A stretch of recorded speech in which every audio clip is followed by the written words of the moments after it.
It's been over 5 years since Geometry Dash 2.1 was released. During this time, full games have been made in the editor, impossible levels have been verified, insane hacks and tools have been made, yet somehow we're still learning new things about the game. Over time, curious players have been revisiting old versions of the game or even digging directly into the code in order to piece together how certain parts of the game work. And in this video, I'm going to go over 10 really interesting unused and lost features that were discovered while doing exactly that. Not much more to say, let's just get right into it. The first thing we're going to cover is some unused objects. It's worth noting that there's a whole bunch of objects which previously existed in the editor tabs, but were eventually unlisted in favor of updated versions. For example, all of these triggers were merged into 2.1's revamped color trigger, objects like the default slab and saw blade were replaced with colorable versions, and some objects like these ones just had their outlines removed. However, there's also lots of objects that can only ever be placed by directly editing the level data. Object ID 34 looks like a start position, except it behaves like a solid block and is even rendered when playing the level. Object 55 is an unused transition trigger that makes objects pop in and out in a really interesting and random way. Aside from also being solid, it's completely functional and honestly looks pretty cool. Object 749 is the orange teleport portal, with nothing connected to it. Interestingly enough, it can't be copied or saved as a custom object, and it disappears if you reload the level. Object 37 is the pulsing dot that appears on top of these decorations, and it randomly picks from one of 3 designs. There's also a few unused ones in the game files. Object 915 looks like the old line color trigger, but passing it will just crash the game. The next time you load the level, it'll just be blank, which usually means the game had an error while trying to load the level data. Object 44 is the practice mode checkpoint, and it's actually fully functional, but obviously it only works while practice mode is turned on. Finally, Object 142 is the secret coin, but it's hard-coded to only work in official levels. If you use hacks to get around this, the coin will be tinted blue for some reason. Next up is a very interesting discovery about the original 1.0 release of Geometry Dash. By reverse engineering the code, there was actually a trace of a whole bunch of then upcoming levels.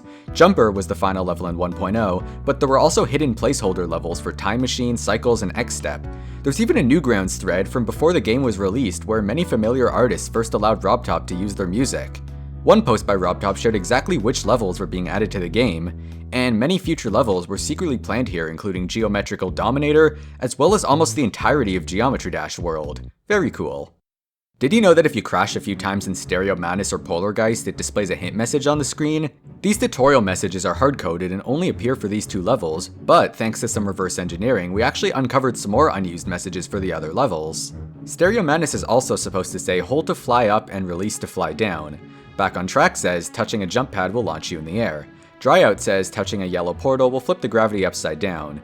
Cycle says in the ball game mode tap while on the ground to shift gravity. Theory of Everything says in the bird game mode tap to flap upwards. Clubstep has one, but it's completely empty.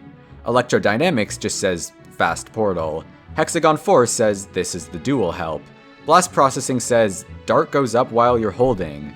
Geometrical Dominator says write this one, it's pretty important. And Finger Dash says hold to dash. Alright, this one's a bit more of an obscure one, but I figured I'd throw it in anyways. In the game files for the Windows Phone version of Geometry Dash 2.0, there seems to be an unfinished version of the menu sprite sheet with quite a few differences. It's mostly the same as what you'd expect, but a lot of the buttons are just replaced with black squares. I'm not really sure why it's there, but I'd assume those textures are either placeholders, or most likely it's just a corrupted version of the game sheet. Either way, I'm glad it's unused, because only an insane person would want to navigate the menus like this. This next one isn't directly in the game, but it comes from RobTop and I'd say that's good enough for this video. Throughout the years, Rob has shared lots of concept art and behind-the-scenes screenshots with the community. Often these images are actually uploaded and hosted on boomlinks.com, which is also the main server for the game. In early 2019, a mysterious screenshot hosted on the site was leaked, with the file name diabolical_monster.png. The image shows off a new monster type, and it isn't really anything groundbreaking, but what's weird is that as far as I can tell, it was never publicly linked by RobTop, meaning it was most likely only meant for a private group like the mod chat. When asked about the monster in a voice chat, RobTop just disregarded the question, seeming unusually upset. Very weird. Next up, we have the More Games button. As of right now, the screen is completely empty since RobTop pulled his older games from the stores. However, in the initial release of 2.1, there was actually some evidence in the code of a really interesting use for it. The idea was most likely scrapped since it was removed entirely in 2.11, but it's still cool, so I figured I'd throw it in. Basically, you could see that there's traces of the first two levels in Geometry Dash Meltdown and World, which most likely means that you would have actually been able to play or at least preview them from that screen. There's also some code showing that the game would pause once you're about 50% through the level, and then prompt you to download the actual game. Now, RobTop has openly stated many times that he's not making the spin-off levels playable in the main game because money, but this would have been a really cool way of doing it, and it's kind of a shame that it got cut. Or maybe I'm just biased because I really like the 7 Cs. It's a good level. Another thing removed in 2.11 was a setting known as Ultra Low Detail Mode. As you would expect, it's an even stronger low detail mode, but it went unused because it just didn't work that well. I mean, technically it did its job, just terribly. It's only a couple lines of code, and all it does is just delete every object in the level that the editor considers a decoration. It sounds pretty good on paper, but in practice it just makes everything look like a recent level. If you want to see what a level would have looked like with this setting, just go to the editor and delete every object with this filter enabled. Yeah. Alright, here's a really interesting one. You're probably familiar with the dialogue in Geometry Dash, but in the code there's actually a few lines that went unused. For example, on the official level page there's some dialogue for the monster saying, "This level never existed," and "What are you looking at?" On the main menu, the shopkeeper was supposed to offer a discount in exchange for rating the game. The Vault of Secrets has the unused lines, "Why are you running so fast?" and "What is this, some kind of Geometry Dash?" In the basement, there's an old version of the second key dialogue where he instead says that it's hidden in a rainbow-filled level. Leap off the beaten path and enter the abyss. Touch the key and make it out alive. Now, these lines are cool and all, but this next one definitely takes the cake. In the community shop, there's a whole unused exchange where Popor says, "Sorry, that one's not for sale. I'm saving it for a friend." Oh, wait, you're probably familiar with Scratch. His shop is next door. I think I might be falling for him. I just wish I had the courage to tell him how I feel. Then Scratch goes, "Popor, is everything alright?" To do, get real drunk and finish writing this dialogue.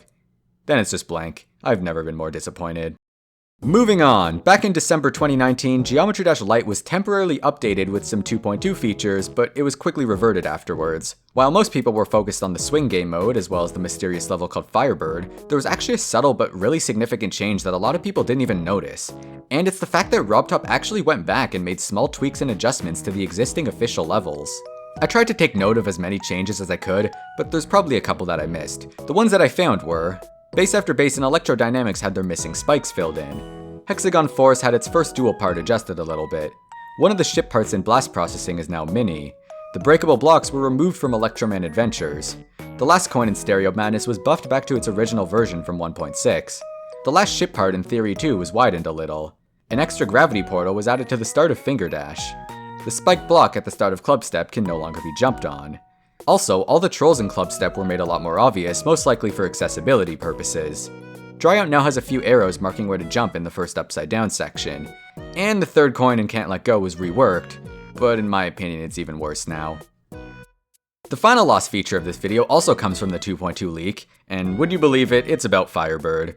Well, kind of. So there's no data for the level itself, and RobTop even confirmed that it was a fake level. However, there is one thing he forgot to hide, and it's the guidelines for the song. Now, I tried matching it up with both Firebird by MDK as well as the secret song used in the sneak peek, but neither of them seem to match up, so instead I'll just tap it out for you.